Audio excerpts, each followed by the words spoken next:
giving you the insider takes and the big picture view on the Dawgs. This is On the Beat, presented by Ingles, with DawgNation insider Mike Griffith and Cody Chaffins. And welcome in to On the Beat. Cody Chaffins and Mike Griffith back together again for the first time in a long time. Mike, you were on vacation, then I was on vacation. It's time to strap in now. The 2025 season is here.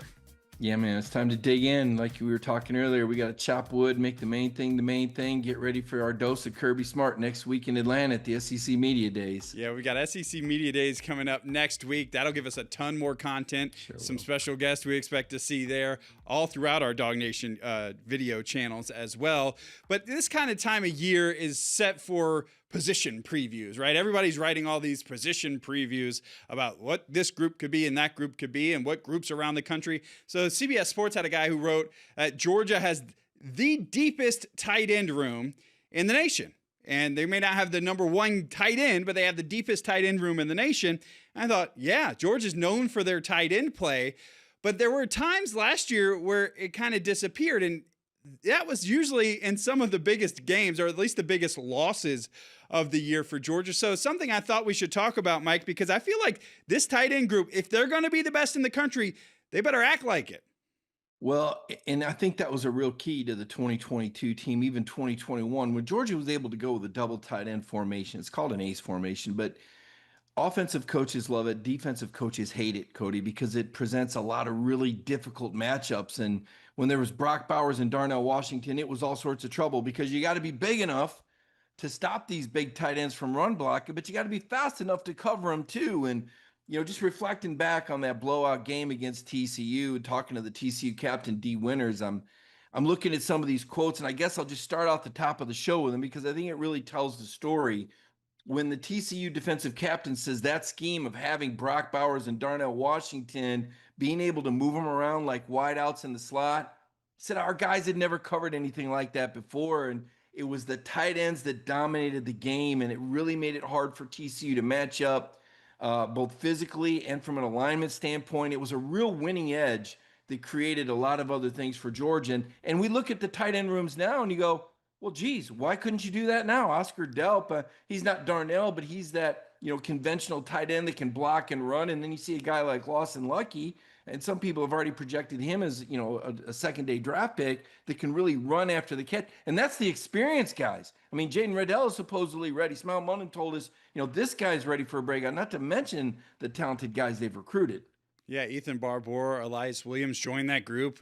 Georgia's still recruiting like crazy with that. They had Braden Fogel last week, who's going to be coming in next year. Caden Prothrow will announce later this week. We'll see if the Dogs can get him as well. But you talked about Brock Bowers, and when Georgia was at its best with Brock Bowers.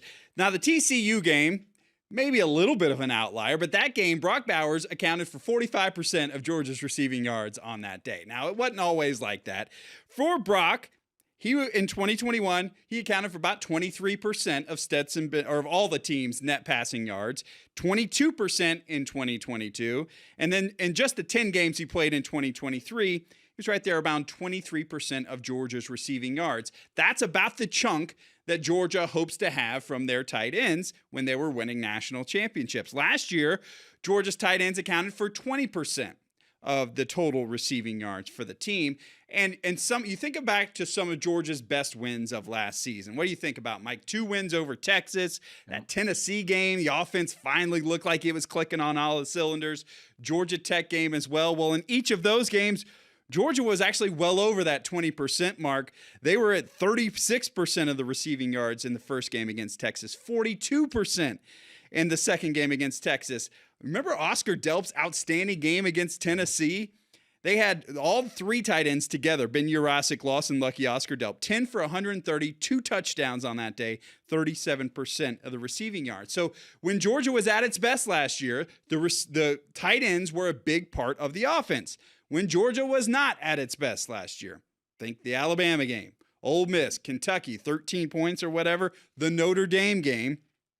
Well, Georgia, in the Alabama game, the tight ends accounted for 5% of the passing yards, less than 20% against Ole Miss, 7.5% against Kentucky, 7% of the receiving yards against Notre Dame. So it's pretty obvious when the tight ends are involved heavily in this offense, Georgia gets big wins. When they're not, that's when Georgia's not at its best. Yeah, and say this for Brock Bowers. I mean, a lot of people are probably sitting back going, "Wow, he a guy like that couldn't have 1,000 yards at Georgia, but he did in the NFL." I mean, you got to consider who else was in that supporting cast: Ladd McConkey and James Cook and Kenny McIntosh, and don't forget Stetson could run too. There was a lot of other options. Last year they didn't have those other options, and so I feel like the tight ends I feel like they were a big letdown last year, Cody. I mean, I can't think of any other way to say it. I really expected the tight ends, especially Lawson Lucky and Oscar Delp, to do so much more.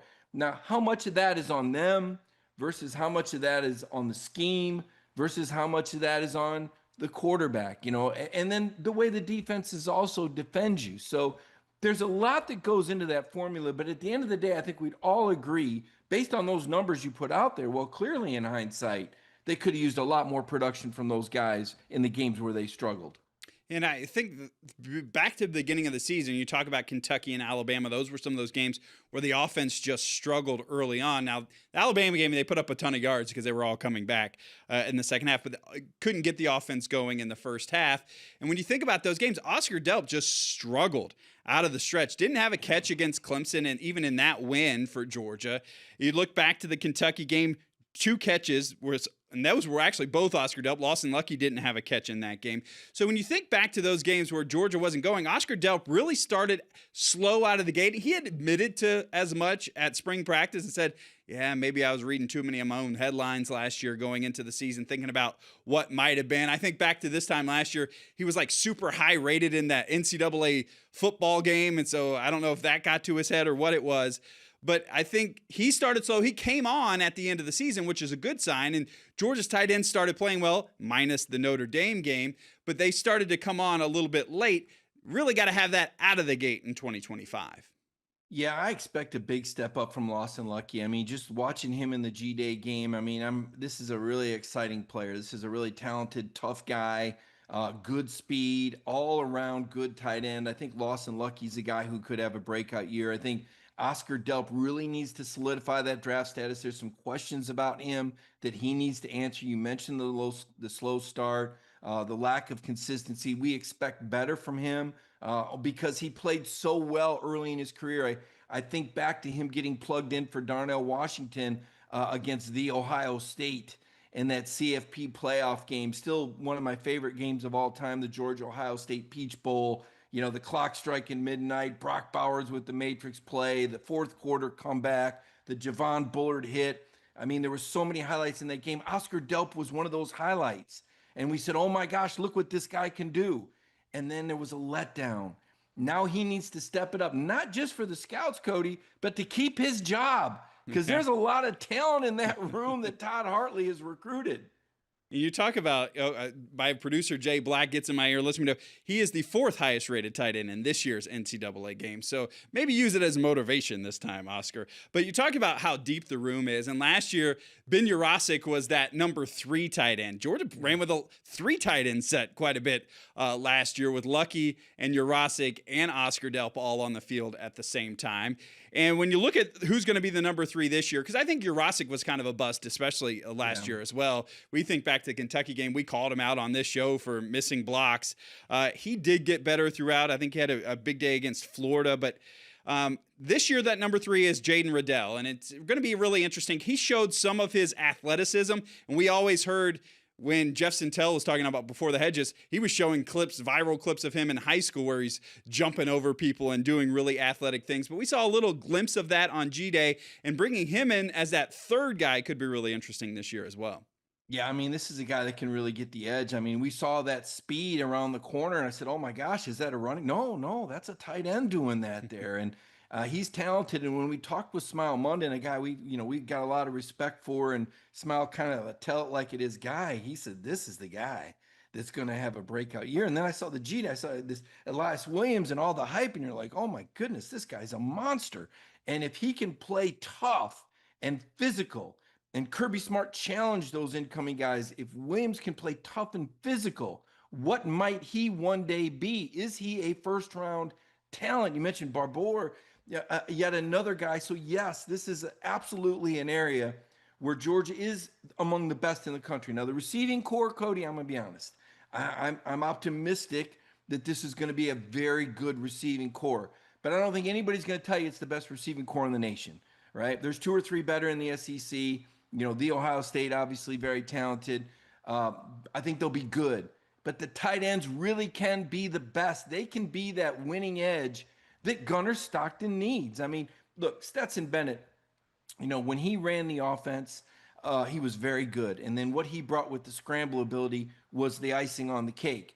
I don't know that Gunnar can really run like Stetson can, but I know he can get through his progressions. And if he can use the talent around him, be that point guard, these tight ends, this could be like a Stockton Karl Malone combination. I mean, get it to the big guys and let them run away and run over people. And Gunnar's passing numbers, his efficiency, they're going to skyrocket. So his ability to use these tight ends, Mike Bobo's ability to scheme them up, because that TCU linebacker I was talking about at the start of the show, he talked about how Todd Monken used these formations and used these motions. And if you flash back to the TCU game, it was all kind of a blur, 65-7. But TCU couldn't get lined up. There were guys running wide open. Like TCU had this plan for we're going to stop Brock Bowers. They couldn't do it. They couldn't stay up with the shifts and the motions and the quick snaps. And Monken did an outstanding job with that. Can Mike Bobo play that formation scheme game and get these big guys running open? Yeah, and that you talked about the wide receivers. One thing that will help those wide receivers is a lot of attention being drawn to each line of the line of scrimmage there as you get the tight ends.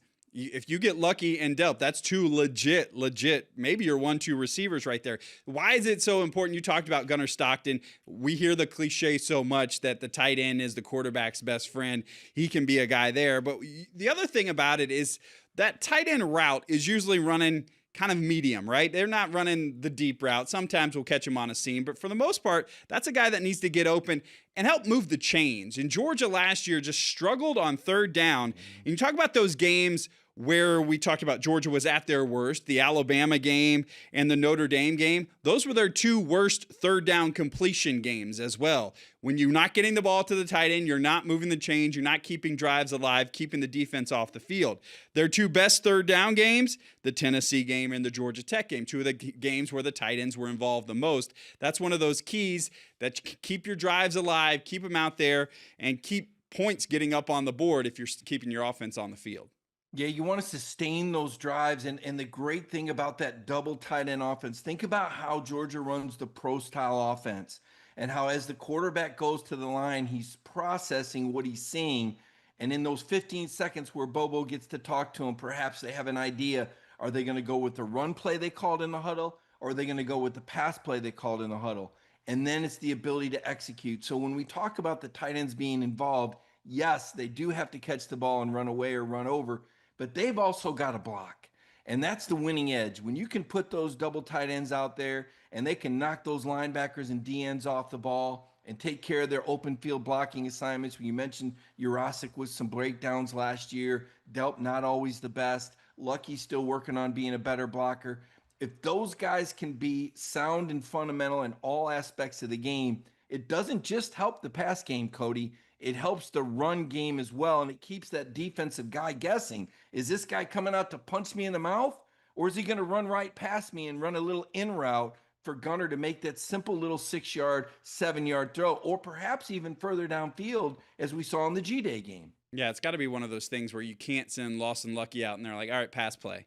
Right? Like it can't happen that way. And there's nothing we've heard Kirby Smart harp on more this offseason than running the ball and stopping the run. They say it's one of the biggest things that they're looking forward to this season. So both of those tight ends, and you talked about Riddell, he's super strong. We've seen him out there. If he can get out there and prove himself blocking, that is the one thing, though, for those freshman tight ends. We heard so much about Ethan Barbour. We see the height of Elias Williams and what he could potentially do. But you ain't going to get on the field in Kirby Smart's offense, and it is Kirby Smart's offense at the end of the day, if you can't block your position. Yeah, and they do have to run the ball a lot better. That had a lot to do with the third down inefficiency, was the inability to make yards on first and second down. And what were you looking at in third? How many times did you need Carson Beck to go further downfield on third downs? And even sometimes when he made the throws, the receivers were dropping them. And we can't get away from the abomination at receiver last year.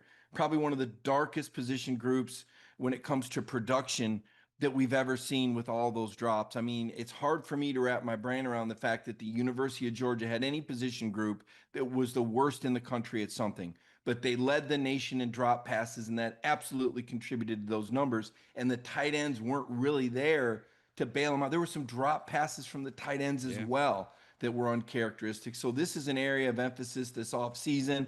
Right now, this is when championships are being won. What work did these guys put in on their own to build their chemistry, whether it was Gunner or whether it was Puglisi, whoever was working out this offseason on those intramural fields, on their own time? They've got to have that chemistry that was lacking last year. And we know Oscar Delp and Gunnar Stockton have been roommates. Those guys are pretty tight. But you talk about the drops. Alabama game comes to mind. Oscar Delp with a couple of drops in that game. He didn't have any receptions in that game. And then the fumble in the Kentucky game as well. Georgia jumped on it, but boy, that was a scary moment in that game. So got to be much tighter with the football moving forward this year. And looking at Georgia this season, there were games last year where one or the other had a catch, but one of them went over. It doesn't seem like that can happen this year if Georgia's going to be successful. Well, I think they need to spread the ball around. And a lot of times, what Georgia does offensively is predicated on the defensive alignment. There's going to be a matchup out there somewhere. And typically, the Georgia quarterbacks have been very good at finding that. Remember Carson Beck, the Rubik's Cube guy, who was very good at finding those matchups. Again, we talked about the lack of execution. Carson made most of those throws, and it was really heavily on the receivers and the tight ends last year to finish. This year, that can't happen. I have no doubt that Gunnar Stockton is a guy that can get through his progressions and find that matchup. I think that's why he's number one going into fall camp. He's got to be accurate, though. He's going to have to show that he can make a lot of those talent throws, those NFL arm throws that Carson did at the intermediate level. You go back and look at the highlights. Carson really threaded the needle and really made a lot of nice layered throws on those intermediate passes. Those were some areas where Gunnar was still sputtering a little bit, at least in the G-Day game and the Notre Dame game. That's based on our observations. Obviously, there's a lot of practice time we don't see. Those are the sorts of plays, those intermediate throws, 8 to 15 yards. Those are going to be the ones that make you money in the long run. You can't just hit the long bomb or dump it off. Everybody can do that. What separates is the intermediate throws, the timing, and the ability to layer the ball over the linebackers. Yeah, well, there was so much talk going into last season who's going to replace Brock Bowers, and one person can't do it. It got me looking back. You brought up some of the numbers from Brock Bowers from some of the games he had. That 2023 Auburn game on the Plains. So that day, you can guess the percentage of receiving yards that Brock Bowers have. Any idea? 40%? Right at 50%. Half 50%. Of the receiving yards that day went to Brock Bowers, because at the end it was just like, get Brock the ball. He scores the touchdown to go ahead late in the game. Is there a way this season that one of these Georgia, or maybe the combination of Georgia tight ends, has half of the receiving yards for the team? Wow, that's tough. I don't really know. Now, part of this too is how do they utilize the backs? I think Cash Jones is such I don't want to say gadget because it kind of minimizes how clutch he was, but his ability to catch the ball out of the backfield is so big. And I think that how much are they going to throw to him? How much are they going to throw to Frazier? I'm not really sure. A lot of times those short passes, those safety valve passes, can be a back or a tight end that you leak out. I would say, based on what I know about their personnel, I do think there'll be a higher percentage of throws, because I feel like ETN kind of filled that role. I would like to see ETN even got more throws last year. Different story for another day. But I do feel like when you look at the talent, and that's really what it's all about, getting your best players on the field and then finding a way to get the ball to your best players. A lot of it has to do with how those receivers are able to affect the defense. Can you keep the safeties deep? Will they respect Branch and Thomas and Colby? Will they respect those guys on the perimeter and Bell? Is that going to keep that safety deep, right? What kind of coverage are we getting? Are we getting man over? Are we getting too deep? Because you get those guys deep, Now you've got all those things underneath that open up, all those soft spots in the zone, maybe more favorable matchups without help from the safety. So I think defenses largely dictate that. But if these receivers do the job that I think they will, and I do think they're a very good group. Again, I don't think they're the best in the country, but they're good enough to keep those safeties on their heels and allow Georgia to open some things up underneath. And then it's just a matter of Gunner making the right read out of the huddle and going through the progressions and finding that 1, 2, or 3 guy that should be open. Yeah, and traditionally, I always think of tight ends in the red zone as well. But with the big bodies in Colby Young and Noah Thomas, maybe that's not as needed as some years it might be. Well, it's hard to say. Again, depends on who you're playing in the matchups. And I go back to the G-Day game. Gunner throws a pretty decent fade. He's got a pretty good touch. But for all of Colby Young's height and hype, he really hasn't come down with those throws like we thought that he would. He didn't against Alabama, and he didn't in the G-Day game either. That was another interception. Pretty good coverage. Didn't either have the separation or the ability to come back and break up the pass or pull it down.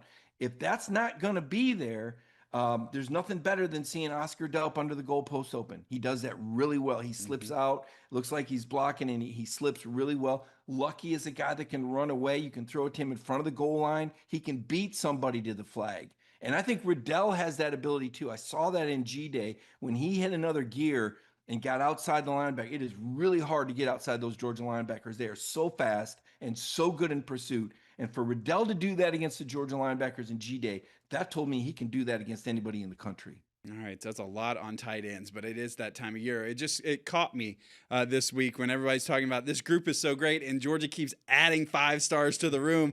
I'm like, well, we got to have more than 2 catches against Alabama. Well, let's face it, Cody. Listen, Todd Hartley's done a great job of recruiting, but at some point, if you're a critic, if you're going to look at this through a critical eye, you're going to say, now, is he really that good of a tight ends coach, or did you just have Brock Bowers? This is the year we find out, because you have the talent. You have recruited really well. These guys practice hard. There is a scheme for this to work. We know that if you have a good tight end who gets open and catches the ball, good things can happen. So, yes, a lot of the magic, no doubt, was Brock Bowers. He's an extremely special person. He's without a doubt on the Georgia football Mount Rushmore. But you've got enough talent in that room for that to be a winning edge, to play that double tight end formation with the talent that you've got. If Gunner makes the reads and shows that he can make those throws, there's no reason at all that this tight end group shouldn't be the best in the country and be a winning edge for the Bulldogs. I'm looking forward to seeing those guys on the field very, very soon. It kind of begged the question for me, too. What does that look like on the defensive side of the ball? We're going to talk about that coming up in a little bit. We'll also, of course, under a week away from SEC Media Days in Atlanta, Georgia, we're going to talk about what we love and what we don't love so much about SEC Media Days. We'll do all of that coming up after the break. This is On the Beat, presented by Ingles. It's time to discover the convenience and time savings of contact-free pickup with Ingles Curbside. Just visit shop.ingles-markets.com or download the app. And your Ingles personal shopper gets to work with specialized training on how to select the freshest items for a pre-scheduled pickup. They'll even text you with updates. You pull up to a designated space and your personal shopper delivers your items right to your vehicle. Fresh, fast, and affordable. It's all in the bag. Ingles. Low prices. Love the savings. We appreciate having Ingles be a part of On the Beat each and every week. I'm glad to be back with Mike this week. I feel like we haven't gotten to do a show together. Maybe we'll be a little more consistent as we get closer and closer to the season. We were changing venues and we had vacations and all the things, but we were back together again, and that is definitely a good thing. Be sure to subscribe to our YouTube channel while you're here watching tonight as well. That way you're alerted to everything we've got going on here on DawgNation. So we talked about tight ends off the top and how that room is so stacked, and we really want to see the production out of them this year. So I was trying to come up with, is there something on the other side of the ball that's really similar, and not necessarily a group that's underperformed in some of the big games last year? And maybe, I don't know, Mike, when you think about that, where do you kind of go with what would be the similar thing on the other side of the football? Well, I kind of look at the ends, right? I mean, we're talking about the player that lines up across from the tight end, and you're talking about a guy that can either pass rush or perhaps bail into coverage or rush the quarterback. So I think about the defensive end and maybe that jack position, right? That stand up outside linebacker that can do a lot of different things. And I think about Elo Medozi, the transfer from Army. I think he's going to be really big. When you see the edge rushers, at least in the preseason rankings, you see so many of these SEC teams with these guys that can just get the quarterback. And you wonder with Damon Wilson transferring to Missouri, who's going to be that guy? And right now, looks like the Army transfer. Gabe Hall's a guy we've heard a lot about. This is another really talented player. Harris, yeah. Excuse me. Gabe Harris, another guy that we've heard a lot about. Can he be that player like Trayvon Walker was? That's where my mind was going, was Trayvon. Because the defensive end position, much like the tight end position, sometimes it's not sexy. Sometimes they're doing a great job and you don't know it. When that tight end throws a great lead block, you don't always see it. Kirby Smart always tries to point that out. But as we watch the ball, we don't always see that open field block or that lead block, and unless they miss it, and then it gets blown up.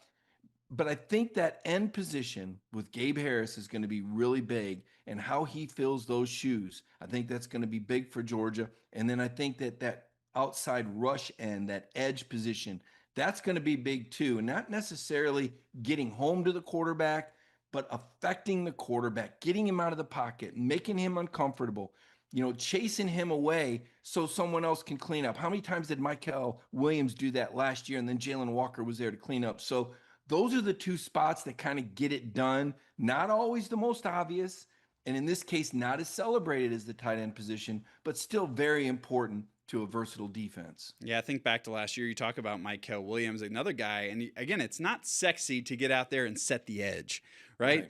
But Chaz Chambliss did it so well and he was such a tough son of a gun for so long that getting out there and setting the edge, you may not make the tackle, but you're going to keep the play inside, or some plays you're going to collapse the pocket and get the quarterback moving so he runs somewhere else and somebody else can get a sack as well. But you got to have those guys to set the edge, and that was one of the things in that Alabama game Georgia did not do very well, and Jalen Milroe exploited it. Yeah, no doubt. Again, one of those hidden things. And when Kirby talks about catastrophic plays, a lot of times that comes from nobody setting the edge, maybe on that end around, or maybe that guy not staying home on his assignment. So when they do that throwback screen, there's nobody at home.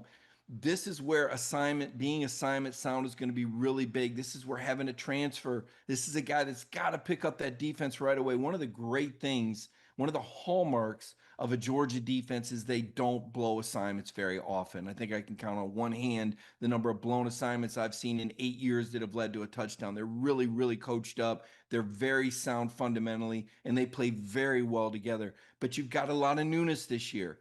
There's no secret. There's an influx of new players that have to be ready immediately. When Kirby talks about coaching up the bottom of the roster, he's not just talking about teaching guys to block and tackle. He's talking about being assignment sound, everybody working together, being able to build that wall, like you said, Cody, that containment that forces it back inside, doesn't allow that running back to get the edge. It doesn't look sexy. That guy might not even make the play, but somebody else is there to clean up and keep it to a minimal gain, or perhaps even a tackle for loss. Doesn't have to be a sack number. It just has to be sound fundamental play, as we saw with Trayvon Walker, a number 1 overall pick who wasn't even first team All-SEC.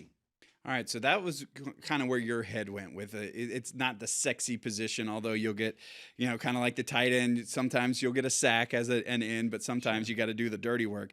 Where my head went comparing what the tight ends are on the offensive side to somebody on the defensive side of the ball, I was thinking a position group with a lot of depth, with so many good players that can they all get on the field at the same time. So my mind went to the middle linebacker group, where you got C.J. Allen and Raylan Wilson, who are multi-year starters coming back on this team, who will be helping some of that newness get lined up, by the way, with wearing the green dot on their helmet. But then you've also got Justin Williams and Chris Cole, 5 stars who are now going into their second year at Georgia, who deserve to play by all, they've got that fire, passion, and energy that Kirby Smart praised so much in the spring. How do we get those guys on the field? You can go 3 tight ends. Can you go 3 middle linebackers, or do you find somewhere else for a guy like Chris Cole to play?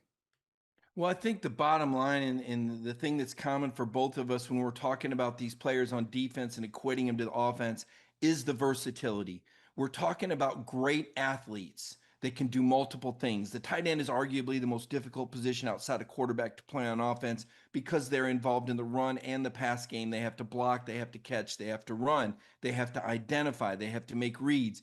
Very similar to that Mike linebacker position that you're talking about.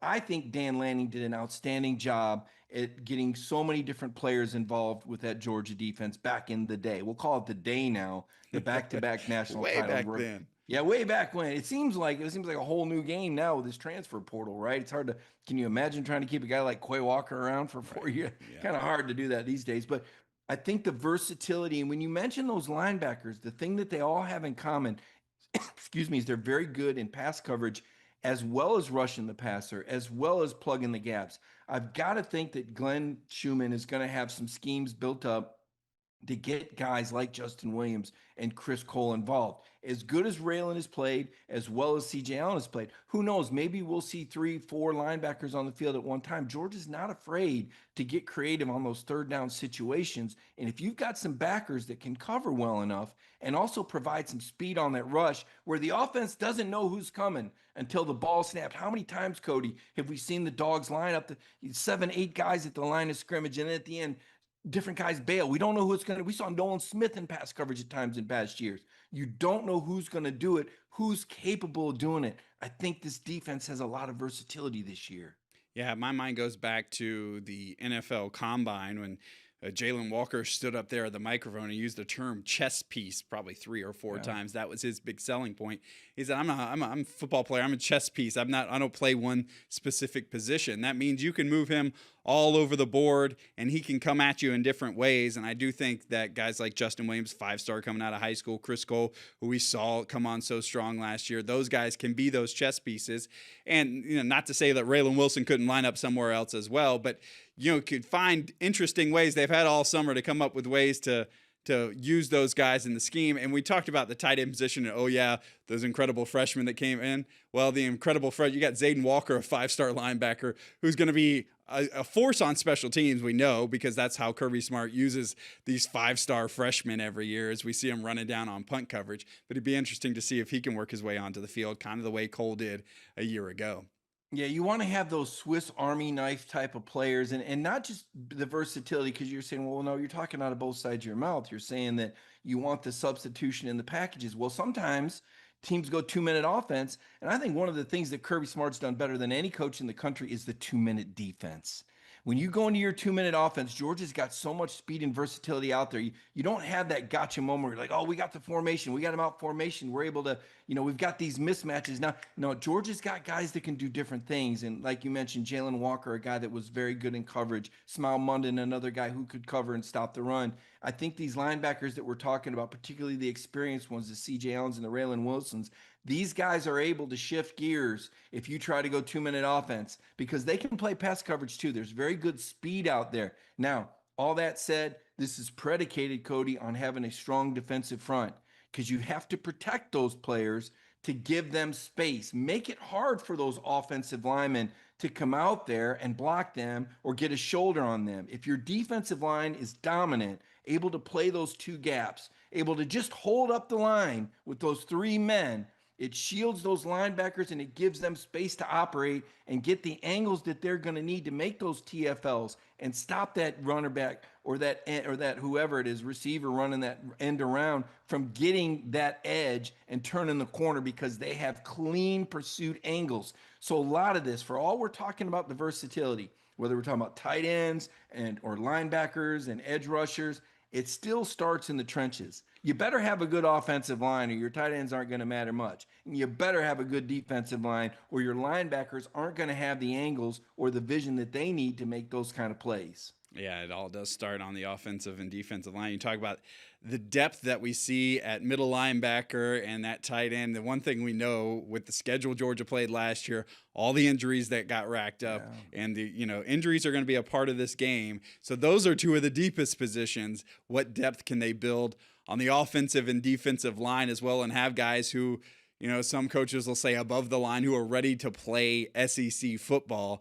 And those will be some of the big questions we get next week as Kirby Smart comes to the podium at the College Football Hall of Fame. SEC Media Days is going to get going, Mike. And as you look ahead to this crazy schedule where it's 4 coaches a day for 4 days and it's just so much information overload and so much talking, and you got different players walking around, what do you look forward to most about SEC Media Days? I just like the feel, and I love it when it's in Atlanta. I love it being at the Hall of Fame. I think it's a great setup. I think they do a great job with that. The radio row, there's a lot of personalities there to talk to. There's a ton of networking as a reporter. It's almost like an annual convention for me. It's a chance to see everybody, spread the brand out. A lot of people want to reach out to DawgNation. They want to, have us in there for interviews, whether it's myself or Connor Riley or Brandon Adams. Kaylee Mansell did a lot last year. Well, she's going to be anchoring, getting a lot of those people in there for interviews, as will Brandon this year. I'm really excited. We're going to have a set there, and we're going to have some unbelievable coverage from the SEC Media Days. And when you mentioned the YouTube channel earlier, that's where my mind went. People are going to want to sign up. It's an easy sign up. It's free. But the cool thing is you get that alert about that Kirby Smart interview that just popped, or, what players do we think they'll bring this year, right? We can talk about that. That's always kind of fun to try to see the different players from different schools. Everybody's undefeated. Reminds me of the Daytona 500 in NASCAR. Everybody thinks that they've got a car that can win the race. And when you go to media days, all these coaches are just so jacked up and high, and they've got all the answers, and they want to project all this confidence. And the players, there's some questions about what went wrong last year, but they've all got it solved now. They've got new guys they're excited about. Every team tells you they're going to outwork everybody. They're going to be the hardest working team. And that enthusiasm, that unbridled zest for competition really comes out, because the SEC's the show, man. I know the last 2 years we've had different national titles, and you can, pick and choose your reason why. A lot of it, I believe, is the attrition and how good the SEC's been. When I look at the end product of these, they're all beat up and bruised up and banged up, and guys missing because the schedule's so doggone deep. But at the start of the year, everybody's fresh. I mean, think about this. Kentucky played Georgia within 1 point. Now, do I think Kentucky would have played Georgia within 1 point in November? Heck no. But in September, they beat Ole Miss too. So everybody's fresh and strong and excited at the start of the year, and you can just feel that energy in the room. That is one of those things about SEC Media Days, because sometimes we get caught in our own little DawgNation bubble, and we cover the Dogs every day. But there are folks who cover all of these teams every day, and how they do it. This is the time of year they are the most excited, like you said, because of that optimism. I think about, there's guys going to come from Arkansas. They're going to set up there and be there all week long talking about how excited they are about Arkansas football this year. And I don't think they have hopes of a national championship, but you know what? They're going to talk Arkansas Razorback football, or, Florida's been down, but those guys are going to come up from Florida and set up shop and talk Florida football all week. And it really reminds you about how big SEC football is and how important it is to folks all over the Southeast. Yeah, and it doesn't get any bigger than Atlanta. I know the SEC headquarters are Birmingham, but Atlanta is the heart of the SEC. You just look at the television ratings, the SEC dominates. Georgia is the most popular team in the state, not the NFL team. This state is special, and what Kirby Smart has done is very special. You talk about those interviews and different people setting up. I think back to last year, I was sitting down doing a radio interview with a Montgomery, Alabama station. Kirby's born there. They're proud of Kirby there and all that. And they know the drill. They know what Kirby's done. And set up next to them was a Texas flagship station. And they heard me talking big about Georgia. And they looked curious. This was curious to these Texas people. Well, this guy seems awful. And they said, how about you come on our show? They thought, we got a live one here. He obviously doesn't know how great Texas football is. So they had the Georgia reporter telling them why Georgia could beat Texas this year and what Texas was going to be. And they kind of sat there and kind of smiled like, oh, we know better. Just wait till you come to Austin. Well, they didn't. They were wrong. You didn't win. You lost twice. And you know what? They're going to come back again this year, Cody. This time they're going to have Arch Madness this year. Well, they got Arch Manning. He's ready to walk on water in Austin. You better believe. Now, the Texas, I will say this. Texas is not as obnoxious and cocky as the Florida teams that we remember of Urban Meyer and Steve Spurrier. But there is no doubt there's an arrogance there. We saw how they pouted and threw all that trash on the field when they didn't get their way. Oh, I know. How horrible of a scene was that? Talk about poor sportsmanship when Texas got it, stuck right up and they didn't know how to handle it. Easy, Mike. Easy, They Mike. didn't know how to handle it. And they think they got it covered now, though. They got Sark in year 2. They got all the answers. They think Georgia got lucky. So it's going to be an interesting group from Texas that they have a very strong and in all truthfulness, very talented media corps. They just didn't know what they were in for yet. It's like the person that says, I grew up in the Appalachian Mountains. Yeah, well, go to the Rockies because it's a little bit different. And Texas came to the Rocky Mountains last year, and they weren't used to those hills that they had to climb when they played the Georgia Bulldogs. Now they know. But they think they've got the answer in Arch Manning. And to me, that's going to be the prevailing storyline there is Arch Manning and the hype around Texas once again. We will hear the chirps up and down Radio Row about Arch Manning for sure. So there's so much to love about SEC Media Days. Is there anything that bothers you about the event? You know, I wish I had more time. I wish I could get around more. Now, Kirby does a nice job, and they say keep it private, but everybody knows the secret. If you're a Georgia beat guy and you're close to the program, Kirby will meet individually with about 12 or 15 people. And of course, DawgNation's got a seat at that table prominently, as does the Atlanta Journal-Constitution. Will be represented in that room, and we'll get those pre-interviews before he goes on stage. But the thing about Kirby, Cody, is he tells everybody in the audience the same thing he tells us. There's no secrets. He knows when he goes over there what he's going to say and what he's not going to say. The script's not going to change. There's not going to be any secrets. There's not going to be, let me tell you what it's really, all he talks about is what it's really like. Now, the fun part for me this year is going to be the handoff between him and Sankey. Because they already played golf last summer. They already made up for that moment at the podium last year when Kirby Smart called out the commissioner of the SEC for the schedule model. Kirby in his own way, and Kirby doesn't backpedal much, but at the Birmingham golf tournament, he said, well, I don't even know that he makes that schedule, Kirby. Come on, Kirby.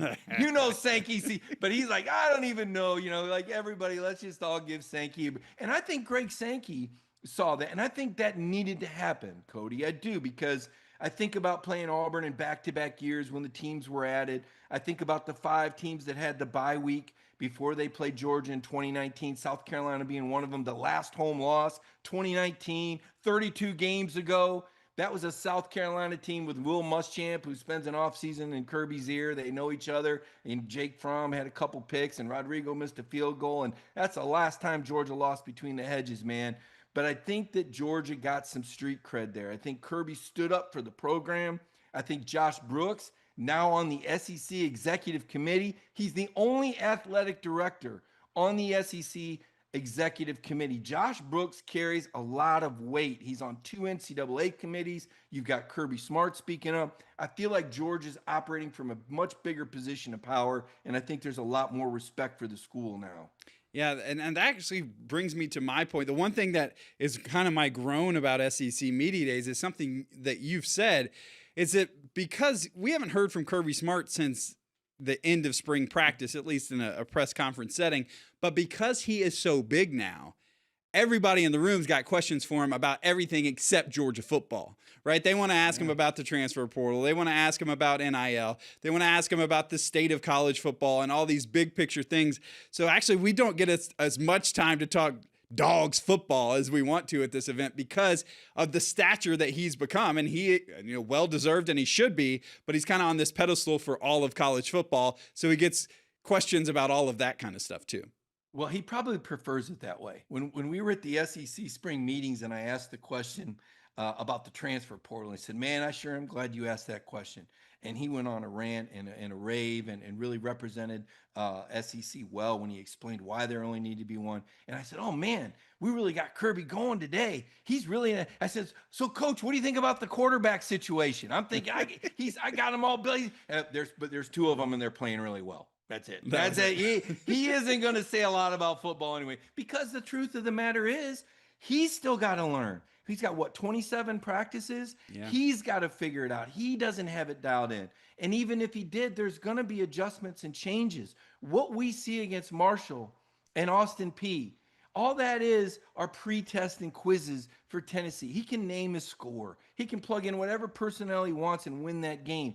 To me, it's going to be interesting to see how does he manage those games. What does he try to get out of those games? And he's not going to tell us that right now. It's going to have to do with situation. I mean, everybody thought, well, UMass is well, guess what? UMass didn't start out too well. The script kind of flipped here. Had to audible a little bit on what he wanted to get done against UMass last year. You know, Clemson, that was a pretty tight game at halftime. It really wasn't until Beck and Bobo put their heads together and made those halftime adjustments that we saw, you know, Spaceship Georgia really blast off. So he's going to have some plans of what he wants to get done, but he needs to see how this incoming talent performs. He needs to see who put the work in the offseason and how they're working together in the fall. Remember, he called out this team for their work ethic early in spring. He's got to see how they responded, and he's got to evaluate the quarterback situation. How ready does Puglisi need to be? How much action does he get? These are questions that he really can't answer until he lays eyes on his team in some padded practices in August. Yeah, so as short as we get time with Kirby, we do actually get a lot of time with some of these players, and the players don't draw nearly as much attention. So you can probably find out a little bit about their personalities, which is kind of fun. We heard some great stories throughout these media days. I think back to Nolan Smith, and he could get up there and he could hold court a little bit as well. So you asked the question earlier, our last chance before we know officially, and I don't think we've been sent the names, right? So who's our 3 for Georgia? Well, I think C.J. Allen will be there. I mean, that's the team captain. That's the leader. I think Dalen Everett will be there. I think Dalen is a first-round talent. He could have gone pro last year and been picked probably late second, third round. You know, he's a Thorpe Award candidate. So I think those two guys, Everett and Allen, have put the time in because now this is value. This isn't just representing the program. This is building NIL value. So this is value for these players to be seen and out there. And before anybody scoffs, that's important. You know, that's an important thing for these players. And, you know, you may not like it, but them building value for their brand and having that ability to earn money, that's very important to these players and the players that are coming too. So I think those two guys, and then offensively, you know, man, it'd be great if he'd bring Gunnar. He's not going to bring Gunnar Stockton. You know, maybe Oscar Delp, or is it Ernest Green? I don't think he's going to bring any of these receiver transfers. Dylan Bell depends on, you know, did he get Kirby's good? Tough question. Yeah, you're right. It probably won't be Dylan. I would say either Oscar Delp or Ernest Green, and I would lean towards Ernest Green. And Ernest is a very, very intelligent guy. I'll never forget, I actually went out to California back in JT Daniels' days when JT was the quarterback of the future in 2021. And I went out there to those high schools and I see this big guy working out. And I was at Bosco, the rival school, to get some intel on JT. And I said, who is that guy? And it was Ernest Green, and he was towering over everyone. And I asked the coaches, is it okay if I interview him? They said, sure. They didn't want anybody stand over his shoulder. We went one-on-one in the weight room. I asked him about NIL. I asked him about everything except world peace. And this kid held court. This kid is sharp, man. When Ernest Green is engaged, he is a brilliant young man. And I hope that he's had a healthy recovery because I think he has a chance to be a very special player this year. And I think he's got some good stories he can tell. So I'm hoping, I know offensive linemen typically, as you would say, the word we've been using, not the sexiest guy in the room necessarily for flair and that highlight and that but Ernest Green is a guy that can definitely carry the mic and represent the program on offense. Yeah, Kirby does like to bring an offensive lineman, so that would not surprise me there if Ernest Green is the pick. Going to be a whole lot of fun next week. Excited to get down there, get our crew all together. Like, as you said, we will have our spot, actually a little bit of a set there on Radio Row, so we'll be holding court on our YouTube channel and all our DawgNation channels as well. So look forward to seeing you guys right back here on the beat, 7 o'clock every Monday night as we go through the season. And of course, DawgNation Daily every morning at 10 will be live from SEC Media Days with all the craziness going on. So can't wait to have that. Mike, it's great to be back with you. We'll do it again next week. What do you say? I'm looking forward to it, man. Next week's gonna be live. I mean, it is. The world is coming to Atlanta for SEC football, and I can't wait. We'll see you then.